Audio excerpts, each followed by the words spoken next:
Bonjour à tous. Je m'appelle Gauthier Piquet et j'ai l'immense honneur d'être le président de l'ACPM, l'Alliance pour les chiffres de la presse et des médias. En juin dernier, nous nous sommes vus pour le lancement de OneNext, la nouvelle mesure de toutes les audiences des marques presse. Merci à vous tous pour le formidable accueil que nous avons eu et surtout aux utilisateurs, annonceurs, agences et médias pour leur soutien perpétuel. Aujourd'hui, je suis vraiment très heureux d'être face à vous pour lancer une nouvelle étape dans nos mesures d'audience, OneNext Influence. Ce lancement est au cœur des projets de la CPM. Avoir une mesure plus fiable, plus utile et surtout beaucoup plus riche pour les annonceurs, les agences et les médias, à destination évidemment de la croissance de la presse. Alors avec OneNext Influence, la CPM va donner accès à la connaissance approfondie de ces cibles stratégiques tant convoitées par les marques que sont les cadres dirigeants et les foyers à haut revenu. La CPM vous invite à découvrir OneX Influence, la nouvelle étude qui décrypte les modes de consommation des cibles d'influence, du pouvoir des hauts revenus en France.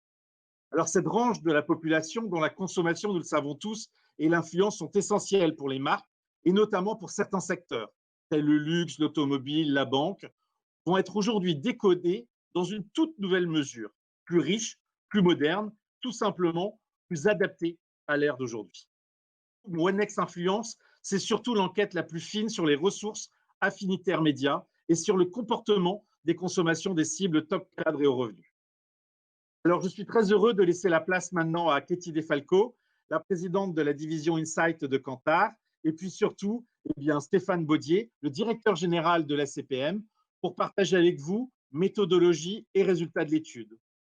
Permettez-moi de remercier très sincèrement tous nos invités prestigieux qui vont être autour de Stéphane pour la table ronde, qui nous font l'honneur de leur présence, et puis aussi de remercier très sincèrement la participation à ce lancement de nos partenaires essentiels et stratégiques tels que Kantar, Médiamétrie et le SESP, qui nous accompagnent depuis le début pour faire de ces études tout simplement des révolutions mondiales.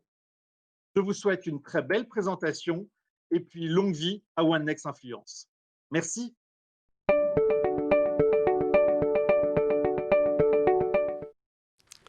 Bonjour à toutes et tous, donc je suis Stéphane Baudier, avec moi Katie Defalco, donc la présidente de Kantar Insight, pour cette conférence de presse tout à fait exceptionnelle, d'abord parce qu'elle est en live total, et puis parce que, comme vous tous peut-être, nous sommes masqués. Donc une conférence de presse toute particulière pour lancer et vous présenter OneNext Influence. Alors cette conférence de presse, elle va se passer en 3 parties.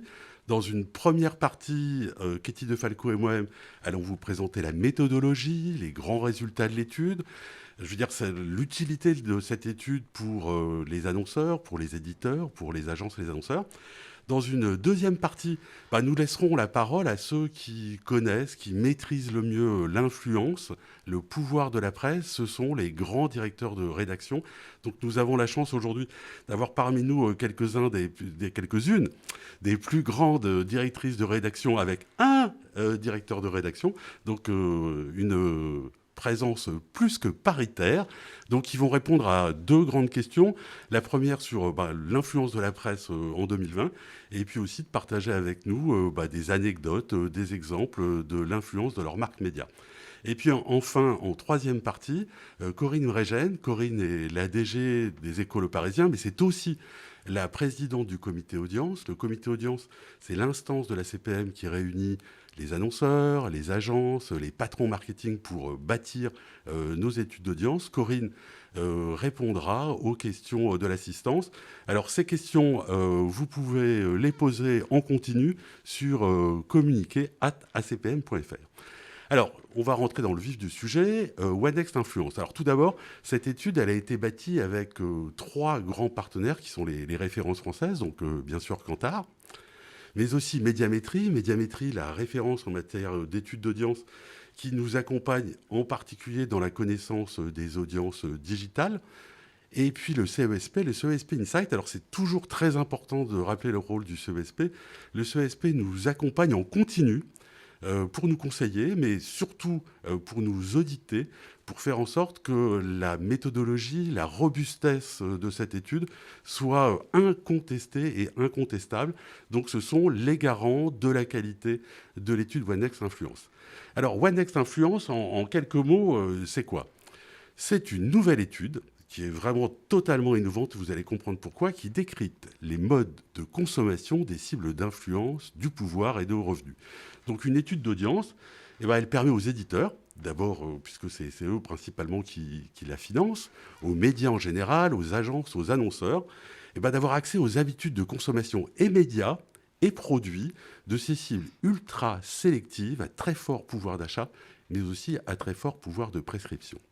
Alors, le premier défi, le challenge de cette étude, et je vais laisser la parole à Katie pour vous en parler, vous êtes tous devant vos postes des femmes et des hommes d'influence, vous savez la difficulté pour vous approcher, pour vous convaincre de participer.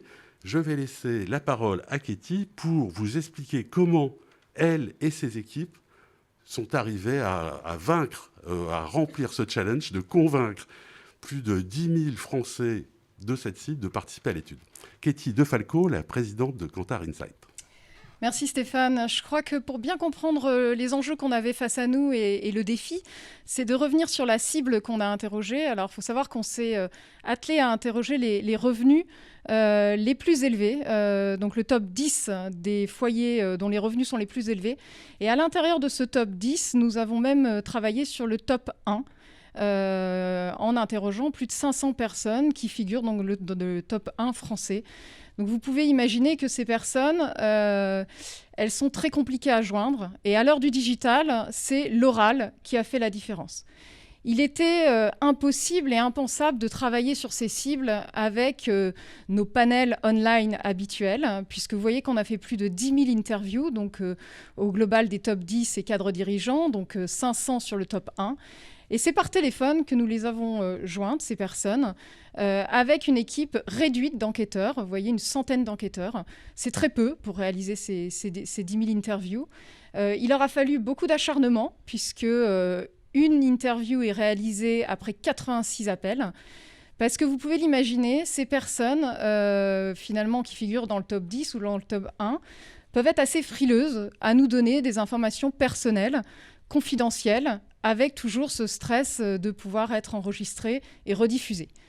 Alors comment on a réalisé ça ? On a travaillé main dans la main avec cette centaine d'enquêteurs à qui je rends hommage et que je salue, qui ont été formés, qui ont appris à sortir du script et qui ont appris à travailler et à séduire, à vendre cette étude d'envergure et finalement à faire penser et à faire vraiment comprendre aux personnes interrogées que leur avis, évidemment, compte énormément et que cette étude allait avoir beaucoup d'influence et qu'il fallait qu'elle participe à cette enquête. Vous voyez que passer ce barrage des secrétaires, des appels qui ne décrochent pas, de cette difficulté à convaincre l'interlocuteur, c'est 18 minutes que nous passons en moyenne avec cette cible très rare. Pendant ces 18 minutes, on a évidemment travaillé tout ce qui est leurs habitudes médias, mais surtout leurs habitudes de consommation, leurs habitudes, je dirais, on le verra juste après, donc je ne vais pas dévoiler, mais c'est vraiment un travail d'orfèvre qui a été réalisé par Kantar, et on a travaillé sur plus de 200 marques au travers 18 minutes de questionnement. Donc, les enquêteurs, qu'est-ce qu'ils nous disaient de cette enquête très spécifique ? C'est leur fierté. Ils sont très fiers. J'ai interrogé l'ancien patron d'un grand groupe télécom, que évidemment je ne peux citer, mais cette fierté d'avoir réussi à convaincre des architectes, des médecins, des cadres les plus influents en France, ces enquêteurs étaient très fiers. Très fiers d'arriver au bout de 86 appels à joindre enfin quelqu'un et à vendre cette enquête. Je peux vous dire que c'est un travail impressionnant qui a été réalisé. Et finalement, l'humain, l'oral, à l'heure du digital, c'est ce qui a permis de réaliser ce défi. Donc évidemment, je ne vous cache pas que le sujet qui est très engageant, qui était très séduisant à présenter à cette cible, a évidemment beaucoup compté. Mais on parle avant tout d'influence, cette influence de cette cible rare au profit d'une étude d'influence. Je te laisse présenter la suite. Merci Katie. Et puis j'en profite aussi, parce que je ne l'ai pas fait directement, donc pour féliciter, pour remercier tous les enquêteurs qui sont parvenus à remplir ce défi. Alors cette étude One Next Influence, c'est une étude unique et je vais vous expliquer pourquoi. Parce que la cible que nous auscultons, que nous avons maintenant convaincu de participer pour mieux la connaître, cette cible elle est assez unique. Cette cible, c'est les top influenceurs. Les top influenceurs, c'est un peu plus de 160 milliards de disponibles pour leur consommation. C'est une cible totalement unique par leur poids économique, mais aussi unique par leur réseau, leur public potentiel. Ce sont des femmes et des hommes qui participent en tant que formateurs à des publications, à des conférences. Elle est unique aussi parce que dans leur propension à l'innovation, ils ont une vie politique, ils ont une vie interprofessionnelle ou associative. Ce sont des membres des CODIR ou des COMEX. Leur pouvoir décisionnel est très important au sein de leurs entreprises sur leur pouvoir d'investissement, donc leur possibilité de faire investir leur entreprise. Et puis aussi, dans leur entourage personnel, ce sont des leaders et dans leur capacité à consommer ou à faire consommer leur famille, leur entourage, leurs amis. 160 milliards de poids économique. Alors, c'est une présentation d'études, donc quelques chiffres. Cette population, c'est un peu plus de 9 millions de Français. 9 216 000 individus qui se répartissent entre les cadres et les dirigeants pour un peu plus de 4 760 000 individus. Et puis les foyers, les 10% des foyers les plus aisés, les plus riches, ceux qui gagnent plus de 65 000 euros par an. Donc au total, 9 millions, un peu plus de 17% de la population française, que Influence va vous permettre de connaître de la manière la plus précise possible. Alors, nous leur avons posé des questions parce que c'est très important. Il y a beaucoup de questions aujourd'hui sur la confiance, sur l'utilité des marques médias. Donc, nous leur avons posé des questions sur quelle était l'utilité des différents médias, de la presse magazine, de la presse quotidienne, évidemment des déclinaisons digitales des marques de presse. Et là, nous vous avons mis en exergue 3 grandes questions. La première est de quels médias je retire les informations les plus utiles. Donc là, la presse ressort à 52%, puis télévision 16%, radio 15%, Internet 10% et réseaux sociaux 6%. Internet, c'est hors, évidemment, marque de presse. Confiance et qualité. Là, on retrouve des chiffres qu'on avait déjà découverts dans One Next, mais là, qui sont encore plus forts dans One Next Influence, c'est la confiance dans la qualité des informations. Cette cible toute particulière, elle croit à la presse, elle croit aux marques de presse, elle y croit beaucoup plus que pour les autres médias, puisque la télévision est à 12%, la radio à 21%, Internet à 9% et les réseaux sociaux ne sont qu'à 2%. Donc là, il n'est pas question de dire qu'ils ne consomment pas les réseaux sociaux. Tout le monde consomme les réseaux sociaux. Par contre, quand il s'agit de confiance dans la qualité des informations, la presse est de très très loin le média prioritaire. Et puis là, une question toute spécifique pour les annonceurs et pour les agences, c'est la confiance dans le message des publicités. Donc dans un monde où tout le monde recherche l'attention, mais aussi la confiance, cette cible a totalement, de manière très majoritaire, confiance dans les messages des publicités, dans les marques de presse à 42%, télévision 19%, radio 25%, 11% pour Internet et 4% pour les réseaux sociaux. Alors pourquoi est-ce qu'ils jugent, est-ce qu'ils trouvent la presse aussi indispensable ? Pour 4 principales raisons. D'abord, c'est pour suivre l'actualité en temps réel.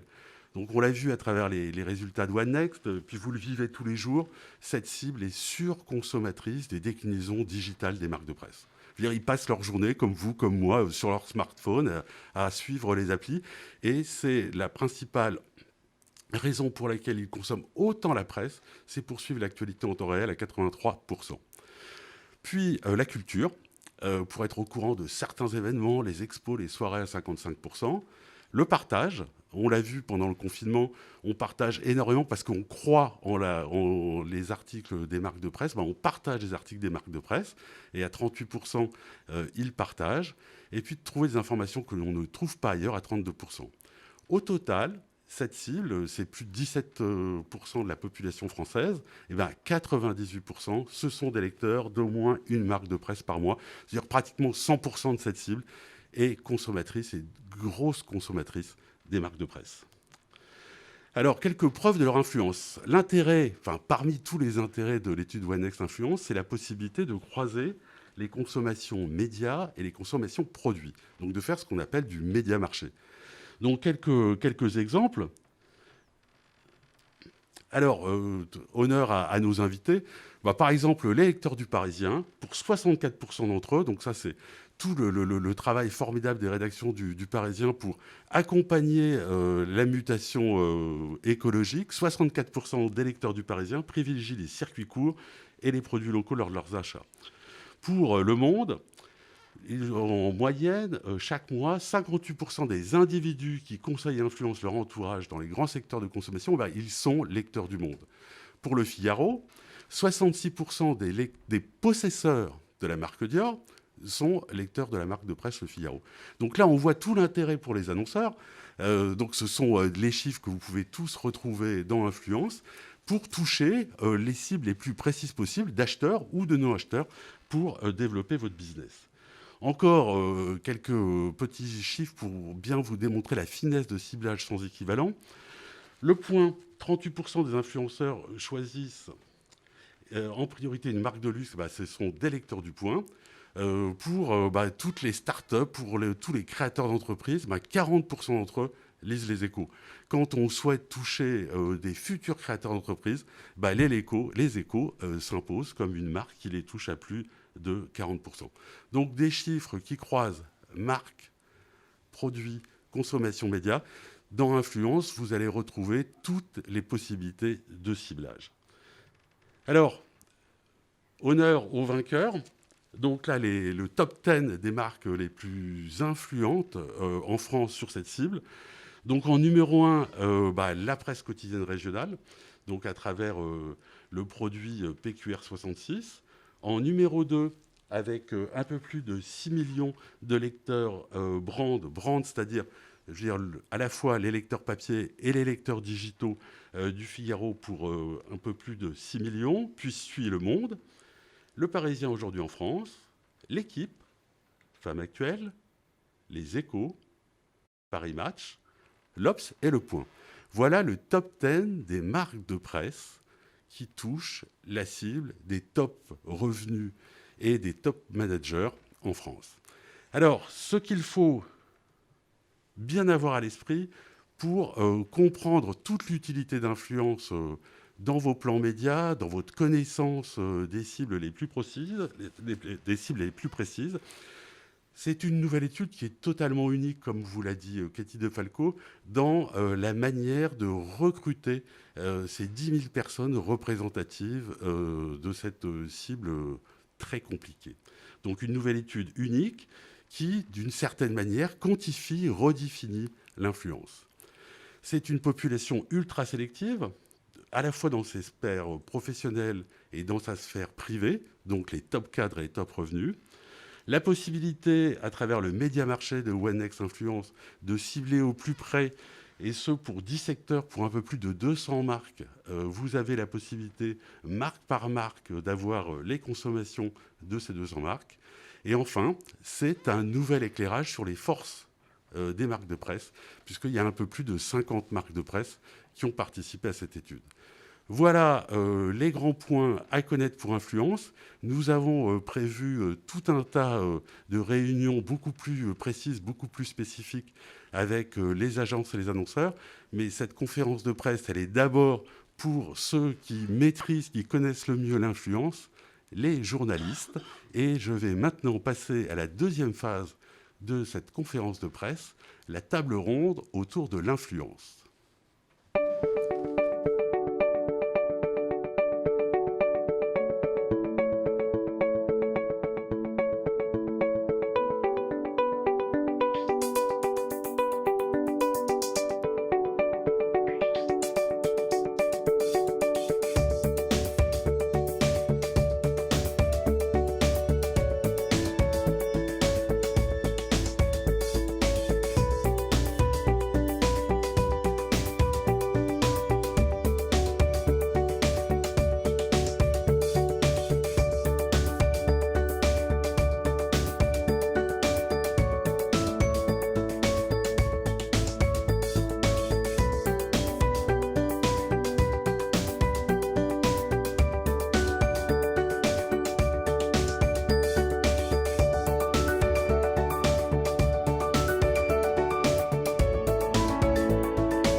Eh bien, nous allons passer à la deuxième phase de cette conférence de presse, donc la parole à des éditeurs, à des directeurs de rédaction, à des grands patrons de presse, et en particulier des grandes patronnes de presse. Donc nous accueillons ce matin pour parler de l'influence de la presse, donc Madame Guylaine Ottenheimer de Challenge, Marie-Christine Tabé du Parisien aujourd'hui en France, Anne Piquant du Figaro Magazine Figaro Madame, et enfin Monsieur Jérôme Finoglio du Monde. Donc à tour de rôle, on va leur poser deux questions. Première question sur l'influence de la presse. Et là, chacun aura 2 minutes 30, 3 minutes pour répondre. Et puis une deuxième question sur eh bien, leur marque, leur lecteur, et en particulier sur ces cibles aussi difficiles que sont les cibles de OneX Influence. Est-ce qu'ils ont des exemples, des anecdotes à partager avec nous sur l'influence de leur marque? Alors, je vais commencer par Madame Guylaine Ottenheimer de Challenge. Donc, bonjour, merci d'avoir participé à cette table ronde.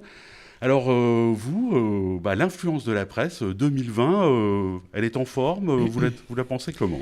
D'abord, qu'est-ce que c'est que l'influence? Je vais vous donner juste un aperçu. Quand je fais quelques émissions de télé, et souvent les gens m'accostent, « Ah, j'adore ce que vous dites, je suis complètement d'accord avec vous », pas seulement dans les supermarchés, mais aussi dans les dîners en ville avec des CSP+.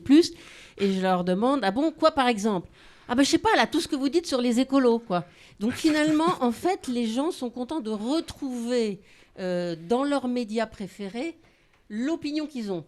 Ou est-ce qu'ils ont votre opinion parce qu'ils vous ont écouté? C'est compliqué. En fait, il y a des écosystèmes qui s'installent avec des gens qui sont confortés par leurs médias, mais que leurs médias, du coup, influencent aussi dans un sens. Voilà, ça s'alimente comme ça.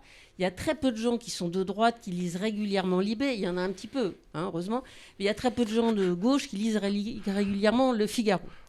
Alors l'influence ensuite, c'est des sphères. Parce que par exemple, nous, sur la politique, on n'est pas très influent. Je veux dire, si un homme politique veut faire une annonce, et puis on ne met pas énormément de force non plus là-dessus. Donc c'est vrai que les révélations ou les grandes interviews, elles vont plutôt avoir lieu dans les médias qui ont une grande surface, comme Le Monde, Le Figaro, ou bien des journaux qui ont une identité très forte parce que ça permet aux hommes politiques de trianguler. Je fais allusion à une interview à Valeurs Actuelles ou un homme de droite qui va faire une interview à Libé pour justement trianguler, montrer qu'il n'est pas si conservateur que ça, etc.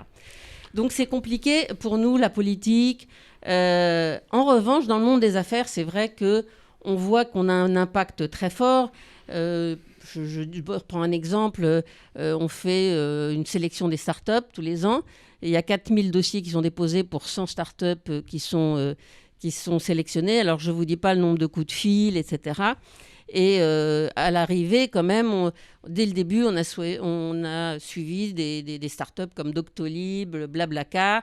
Après, on les a suivis en tant que licorne. Donc voilà, dans ce monde de la création d'entreprises, on est très influent. On est très influent dans le monde des grandes écoles parce qu'on fait non seulement un classement, mais on suit ça de très près. Et on a sorti beaucoup de choses sur les dérives de l'EM Lyon, sur la stratégie de Polytechnique, qu'on contestait parce qu'ils ne voulaient pas tellement s'intégrer dans le site de Saclay. Donc voilà, on a des sphères d'influence, on le sent. Ce qui est très amusant, c'est les textos et les petits coups de fil la veille des bouclages qui montrent ça. Par exemple, François Fillon, chaque fois qu'on le cite dans le journal, on met mis en examen dans l'affaire, etc. Et à chaque fois, il m'envoie un texto en disant « Mais à chaque fois, vous dites ça et vous ne le faites pas pour Nicolas Sarkozy. » Bon, voilà. Donc, ce qui est vrai, d'ailleurs. Mais ça montre que lui, chez Tikeo, c'était très embêtant que chaque fois, son nom soit associé à l'affaire. D'ailleurs, il a fini par devoir partir. Mais donc, c'est ce genre de petites anecdotes qui montrent que vous voyez, je ne vous dis pas le nombre de coups de fil le lundi avant le bouclage des confidentiels, parce que dans le monde des affaires, ce qui est écrit, c'est important. Et c'est les nominations, c'est les prises de position, c'est les prises de parts de marché, c'est des choses comme ça. C'est très sérieux, c'est de la monnaie, c'est de l'argent. Et donc, c'est très, très important pour eux. C'est pas seulement de l'affect ou de l'ego. Voilà. Merci beaucoup.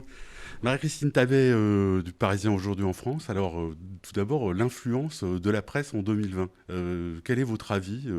Est-ce que c'est toujours le média, le quatrième pouvoir? Quelles sont les évolutions que vous vivez positive, j'espère, mais il faut dire la vérité. Bon, si on parle de, je sais pas, si on parle de 2020, donc forcément, moi, je vais parler depuis le Parisien, sur l'influence du Parisien. Nous, on la mesure quotidiennement. C'est un grand journal populaire, ce qui fait que par rapport à l'influence, souvent, on peut avoir le sentiment que les sphères de pouvoir, de pouvoir, puisque vous me parlez du 4e pouvoir, s'y intéressent moins a priori. C'est vrai qu'une interview dans le Figaro, une interview dans Le Monde, a priori, ça peut parfois séduire plus un homme politique qu'à première vue dans le Parisien. En fait, on se rend compte que c'est totalement différent parce que le Parisien a une relation tellement directe avec ses lecteurs, tellement de l'opinion publique, qu'il en devient extrêmement séduisant pour ces influenceurs. Parce que le Parisien, c'est le journal qui parle à la rue et qui réfléchit avec ses lecteurs. Je ne dis pas que les autres ne le font pas, hein, mais nous, on a une opinion très grand public qui réagit instantanément. Au Parisien, on a par exemple des bienvenus. Ce sont des messages que nous envoient nos lecteurs quotidiennement. On en reçoit plus d'une centaine par jour. Alors bien sûr, il y a ceux qui veulent vous vendre la nouvelle ancienne, leur nouvelle boutique, ça existe. Mais tous les jours, vous avez des personnes qui s'adressent à vous sur des conseils de placement, sur des conseils de choix. Enfin, on sent que le Parisien accompagne ses lecteurs quotidiennement, en fait, sur des choix de leur vie. Et du coup, quand on fait une sur... moi, j'y étais pas encore à l'époque, mais je me souviens de la une au début du quinquennat d'Emmanuel Macron sur la grande angoisse des petits retraités, qu'on avait effectivement qu'ils avaient monté en fait du jour parce que on recevait énormément de bienvenus, parce que tous les reportages de terrain qu'on faisait en Île-de-France traduisaient cette véritable angoisse des retraités quelques mois après l'arrivée d'Emmanuel Macron. L'impact a été très fort et on a vu après... voilà, donc le pouvoir du Parisien et le pouvoir de la presse est très fort. Il n'est pas toujours celui qu'on imagine de faire tomber des têtes, de faire élire des présidents ou de faire élire des députés. Parce que si les vainqueurs étaient ceux qui avaient été désignés par la presse, ça se saurait. En revanche, on a une influence de fond qui est très forte, qui reste forte. Merci. Donc, juste à l'attention justement des hommes politiques, ils devraient regarder les chiffres de One Next Influence, parce qu'ils s'apercevraient qu'il y a un peu plus de 5 millions de personnes de cette cible qui sont lecteurs du Parisien aujourd'hui. Je caricaturais un peu sur non, mais il faut leur montrer choix. les chiffres. Alors, je vais laisser maintenant Anne Piquant, qui est éditrice des magazines du Figaro, nous parler de justement votre perception de l'influence de la presse et de vos marques. Elle est d'abord factuelle avec tous les chiffres que vous venez de montrer. Donc, je pense qu'au Figaro, effectivement, s'il y a 15 ans, on nous avait dit qu'on aurait 6 sur 9 millions d'influenceurs, 6 millions de lecteurs, on n'y aurait peut-être jamais cru. Donc effectivement, c'est d'abord quantitatif, mais j'ai envie aussi de parler pour toutes les marques de presse d'influence peut-être durable par opposition à influence éphémère, c'est-à-dire qu'on est tous issus d'un héritage de marques fortes, chacun sur... nos positionnements politiques, tous à contribuer à un débat démocratique. Et effectivement, je pense que cette part du durable est très importante d'inscrire chacun de nos positionnements et nos traitements éditoriaux dans le temps. Que c'est ainsi aussi effectivement qu'on a dans nos lignes édito chacun des décideurs qui viennent dans nos colonnes. Donc au Figaro, vous l'avez très bien dit, on a, je sais pas si on prend sur les 10 derniers jours, on a Castex qui est venu annoncer son plan de relance, on a Mike Pompeo qui est venu faire une tribune sur l'Iran et le positionnement américain. Donc avec cette marque, mais c'est parce que aussi c'est depuis 1826 une marque forte, et pour nous c'est très très important, quels que soient les canaux, de la poursuivre. Et donc effectivement la digitalisation a tout changé, mais nos nouveaux formats se doivent aussi de faire ce même traitement. On y a bien sûr, peut-être encore plus que par le papier, ajouté beaucoup d'interactivité et de distribution de notre marque sur tous les canaux. Donc on a aussi plein de rendez-vous qui, je pense, contribuent à l'influence de la marque Figaro sur tout ce qui est vérification, des formats vidéo, des formats de vérification quotidiens qui nous permettent de toucher des cibles certainement plus jeunes, mais aussi des influenceurs et qui contribuent à notre rôle de marque média. Justement, on le voit à travers l'étude, les chiffres que je présentais. Je veux dire, tout ce que vous faites tous communément contre les fake news, eh bien, ça rejaillit très très positivement sur cette cible des influenceurs parce qu'ils ont confiance dans vos marques, ils ont confiance dans ce qu'ils lisent. Et je vais maintenant laisser la parole à Jérôme Fenoglio. Alors, petite précision, parce que c'est un jour, je me permets, parce que les chiffres du Monde sont aussi contrôlés par la CPM et les chiffres de diffusion au JD. Voilà, c'est un super jour parce que le Monde dépasse les 400 000 exemplaires de vente. Donc, bravo Jérôme. Donc, j'imagine que tu es très très bonne humeur. Oui, effectivement. Pour nous parler de l'influence et des succès du Monde. Bah, ce chiffre-là, c'est effectivement, je pense, un effet de ce qui est l'élément clé de l'influence que vous avez très bien mis en avant dans votre enquête, qui est la confiance. On ne peut pas construire de l'influence, on ne peut pas prétendre changer un peu le regard des personnes qui nous lisent, un peu la société, si on n'a pas cet élément clé, s'ils n'ont pas confiance en nous. Et ce qui est fascinant, c'est qu'on a tous entendu ces dernières années un discours qui disait que les médias manquaient de la confiance des auditeurs, des lecteurs, en réalité qu'il y avait une crise de confiance. Quand on regarde les chiffres que vous donnez sur un fragment de la population, la confiance est extrêmement forte en réalité. Elle est forte parce que je pense que les marques de presse sont de nature à construire cette confiance sur la longue durée. Au Monde, on a fait le pari depuis pas mal d'années, à rebours de pas mal de tendances internationales dans la presse, d'avoir toujours plus de journalistes, c'est-à-dire d'être toujours plus précis, d'être toujours plus complet, d'être toujours plus pertinent, d'être toujours plus fiable. Bon, à un moment, cette confiance, elle est là, elle est au rendez-vous. Si on est chaque jour vu comme ayant une parole qui compte, qui est visible, mais aussi qui est extrêmement fiable, on peut mesurer cette confiance et donc il en découle l'influence que vous avez mesurée là. Et ça se voit effectivement à travers les chiffres que vous avez donnés. La confiance, le noyau absolu de confiance du lectorat, c'est évidemment les abonnés et ça le sera de plus en plus dans les années qui viennent. Aujourd'hui, le chiffre que vous dites, qui était effectivement un record de diffusion France payée, toute époque confondue sur une moyenne mensuelle, ça veut dire que nous avons énormément plus d'abonnés évidemment par le canal numérique que ce que nous avions auparavant. Donc de personnes qui ont une très forte confiance en nous. Ça se voit aussi dans les sondages des instituts Reuters, par exemple, où Le Monde arrive en tête, à la fois dans l'opinion générale et évidemment particulièrement, c'est ce qui nous importe le plus, de la part de leurs lecteurs. Donc si ce ciment-là est là, alors l'influence, je pense, est en place pour pouvoir avoir un impact aussi, parce que c'est aussi à ça que servent les journaux, à entretenir le débat public et aussi à permettre de faire avancer le débat, la vision des choses, les prises de conscience à favoriser. On a décrit plusieurs fois la prise de conscience écologique, de pouvoir favoriser justement ces prises de conscience-là et cette évolution dans les opinions des gens. Là où je suis très heureux, évidemment, quand je vois les chiffres que vous donnez, c'est que construire de la confiance, c'est formidable. Construire de la confiance avec des gens qui eux-mêmes ont la confiance des gens qui les entourent, ce que vous appelez les leaders d'opinion, c'est phénoménal.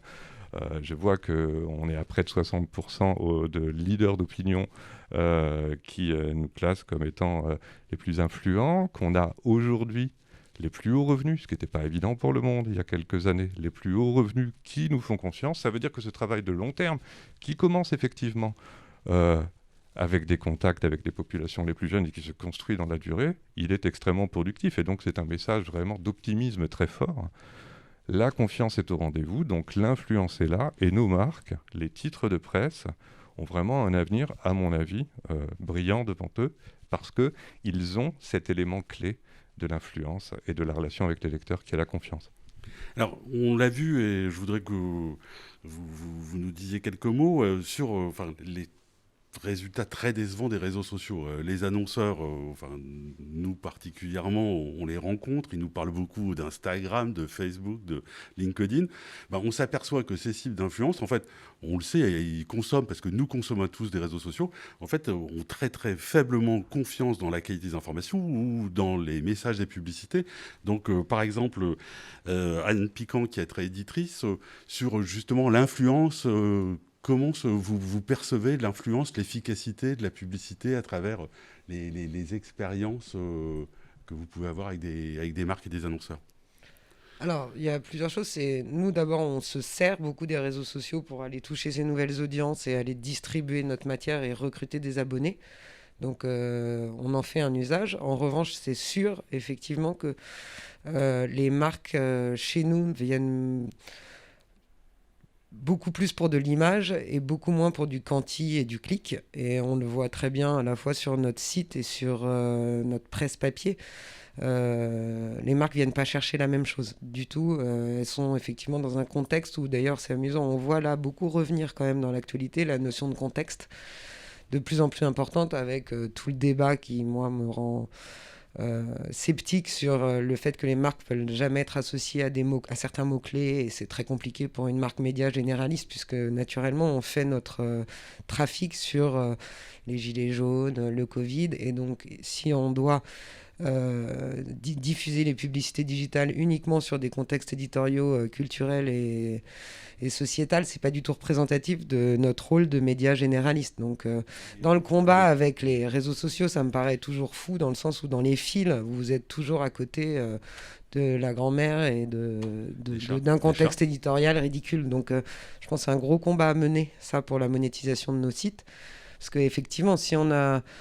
Pour être un peu vulgaire, à la fois on a beaucoup de lecteurs, on n'en a jamais eu autant, et il y a une énorme déception sur la monétisation publicitaire qui est beaucoup plus faible que celle qu'on espérait il y a encore 5 ans. Donc aujourd'hui, on se bat sur les abonnements, et effectivement c'est un relais de croissance formidable. Mais nous, on a la conviction au Figaro qu'il faut qu'on arrive à vivre sur nos 2 pieds pour aussi distribuer une information gratuite pour aller chercher des nouveaux lecteurs, et pas vivre seulement des abonnements. Jérôme ? Si on regardait finement l'étude que vous avez faite sur les réseaux sociaux, je pense qu'en plus, nous sommes les principaux producteurs des rares tweets, notamment, en lesquels les gens ont confiance. Donc, ce serait encore plus effondré si vous regardiez le reste. Parce qu'il ne faut pas déserter ça. Il faut y être, il faut se battre, il faut effectivement avoir une visibilité là-dessus pour commencer à prendre contact avec des personnes qui, peu à peu, et moi je suis très fier de ce qu'on fait notamment en vidéo, d'avoir 1 million d'abonnés sur YouTube aujourd'hui avec une offre d'explication en vidéo des grands faits d'actualité et aussi de lutte contre la désinformation. C'est très important parce qu'on commence à construire le lien. Donc il faut qu'on y aille. On sait qu'on est dans un environnement assez hostile en réalité à la confiance justement, où il y a un peu n'importe quoi, mais justement il faut qu'on tienne bon et donc qu'on joue ce rôle de journaliste sur ces réseaux qui permettent petit à petit, là aussi, d'avoir une influence, et c'est effectivement très important, au-delà de notre noyau dur, qui grandit d'abonnés, de pouvoir parler à tout le monde et de construire petit à petit ces conditions de la confiance au-delà de ce cercle-là. Marie-Christine, Guylaine, est-ce que vous auriez des anecdotes, des exemples de l'influence au-delà de ceux que vous nous avez cités par exemple, je pense, alors c'est un petit peu ancien, mais je me rappelle, c'était assez surprenant, je sais pas, le président de Carrefour qui était en une du Parisien pour annoncer sa stratégie. C'est-à-dire qu'il n'y a pas uniquement, tout à l'heure vous parliez de tout le monde, mais il y a aussi des grands chefs d'entreprise qui souhaitent, parce que s'ils l'ont fait, s'ils y sont, c'est qu'ils l'ont voulu. Absolument. Absolument. On a effectivement des leaders d'opinion. Il y en a un qui, lundi prochain, va s'exprimer chez nous. C'est qui ? Non, ça sera une surprise, dans le domaine justement d'un très grand groupe industriel, et qui fera une annonce chez nous. Donc ils viennent, bien évidemment.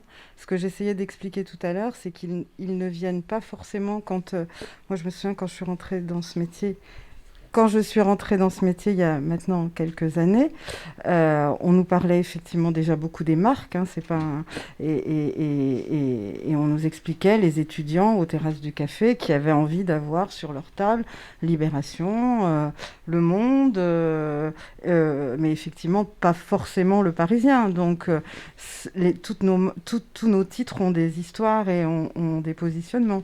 Mais c'est vrai qu'aujourd'hui, vous le disiez, les chiffres sont là pour le prouver, Le Parisien attire tout le monde, surtout par sa proximité avec son lectorat et par le fait d'être à la fois proche de ses sources, mais aussi très proche de ses lecteurs. Quand on a fait cette semaine le prix des masques, où trouver les masques les moins chers, a priori, c'est une question de consommation, mais c'est aussi la manière dont ces masques sont distribués, la guerre des enseignes, et c'est une influence très forte. Merci Guylaine. Il y a un numéro dans l'année qui fait toujours beaucoup parler. D'ailleurs, cette année, il y avait encore plein de publicités. C'est le numéro sur les très riches. Donc, très difficile à faire parce qu'avec la Covid, évidemment, les valeurs ont beaucoup fluctué. Oui. Et donc, il y a eu des échanges compliqués avec les différents riches qui participent au classement. C'est assez amusant d'ailleurs parce que ceux qui sont dans le classement, il y a deux catégories. Il y a ceux qui disent « mais non, vous m'avez sous-évalué, je gagne beaucoup plus que ça » et qui ont envie de montrer que vraiment ils ont réussi et montrent leurs muscles et qui se sont pris au jeu parce que nous, le but de ce classement quand même initialement, c'était d'acculturer notre société au fait qu'il y a des gens qui gagnent, il y a des gens qui réussissent et c'est bien. Et c'est des leaders et c'est des gens qui se sont donné beaucoup de mal pour arriver là où ils sont. Puis il y a des héritiers, évidemment. Et puis il y a au contraire les gens qui veulent se cacher, mais non, pas du tout, vous avez mal calculé, je ne devrais pas être dans votre classement, faites-moi sortir. Et puis il y a des gens qui ont des stratégies pour ne jamais apparaître. Et il y a des gens qu'on doit louper. Non, c'est amusant parce qu'on est vraiment, Parisiens et nous, on est vraiment des médias très différents. Mais en même temps, on va s'intéresser aux mêmes choses, puisque nous, on prépare une cover sur les masques, vous en avez fini sur les masques, on va peut-être être plus dans la production, dans la souveraineté économique, etc. On est un journal un peu plus ardu, on n'est jamais dans la dénonciation, on est plutôt dans l'explication, et on vise un public, effectivement, qui est beaucoup moins large. D'ailleurs, le directeur de la rédaction, Vincent Beaufils, dit que ce n'est pas la peine qu'on ait plus de lecteurs, parce qu'on se diluerait. D'ailleurs, on est en France, on diffuse plus que The Economist en Angleterre ou Die Woche en Allemagne. On est un journal économique qui a une assez large diffusion. En fait, on veut toucher une cible et très précise. Et là, on a une certaine influence. Par exemple, on avait été condamné en juin 2018 parce qu'on avait révélé que Conforama, il y avait un administrateur ad hoc. On a été condamné à 10 000 € d'astreinte si on reparlait de cette information. On a été soutenu par une vingtaine de sociétés de journalistes, dont Figaro, Le Monde, etc. Parce qu'en même temps, il y avait une loi sur le secret des affaires qui allait vraiment gêner la presse, etc. Et finalement, on a gagné en appel au nom de l'intérêt général. Et puis surtout, l'article du Code de commerce qui nous condamnait disait qu'on était tenu au secret, mais on n'est pas acteur de l'affaire. Mais du coup, les choses avancent parce que Dupond-Moretti, le ministre de la Justice, est en train de voir comment faire évoluer les tribunaux de commerce parce qu'il y avait beaucoup de choses très opaques. Et il y a pas mal de créanciers, d'acteurs, etc., qui ne veulent pas que ce soit aussi opaque. Donc nous, on est dans un univers assez spécialisé, assez pointu, et on ne vise pas une influence en nombre, mais en cible plutôt. Voilà, les jeunes à travers les écoles de commerce, à travers les start-upers, à travers le financement de la création d'entreprises, à travers la vie au bureau, etc. Donc voilà, c'est un peu différent. Et c'est sûr que c'est plus difficile à jauger quantitativement. Non, avec les résultats oui, mais d'influence, quantitativement, je veux dire, quand on diffuse, comme on diffuse par rapport au Figaro, au Monde, quantitativement, on va être moins influent. Mais on a une cible très précise et des ambitions très, très spécifiques. Marie-Christine. Rapidement, vous me demandiez une anecdote, et c'est vrai qu'elle aurait dû me venir plus vite à l'esprit. Ça fait quand même... Ça fait plusieurs mois, voire une année, où on demandait une interview à Carlos Ghosn. Donc Carlos Ghosn, on ne le sollicite pas directement, on passe par ses avocats, on passe par ses communicants. Et les avocats nous disaient « Non, mais Carlos Ghosn, il n'a aucun intérêt à vous parler. De toute façon, vos lecteurs le détestent. Il est très riche, il est très... Voilà. Donc, a priori, vos lecteurs ne s'intéressent pas à Carlos Ghosn. » C'est pour vous dire l'image un peu aussi que... Et puis finalement, on a refait une demande au dernier moment quand une sorte de friction est apparue entre Carlos Ghosn et l'État français et les décisions qui avaient été prises et l'état général de Renault. Donc là, on a refait une demande et sa responsabilité éventuelle dans les résultats actuels de Renault. Et là, les avocats ont un peu réagi en disant « Ah ben oui, peut-être que finalement, il aurait... » Et l'argument que nous avons avancé, c'est finalement, nos lecteurs, ils sont dans ces usines, ils sont dans les cafés, c'est monsieur et madame tout le monde. Et là, ils ont tout à fait compris l'intérêt à ce que Carlos Ghosn, en tout cas leur intérêt à ce que Carlos Ghosn vienne chez nous. Carlos Ghosn, a priori, le Parisien ne l'intéressait pas directement, ni dans sa stratégie de défense, ni dans les messages qu'il avait à passer. Mais à partir du moment où il voulait passer un message politique et qu'il allait...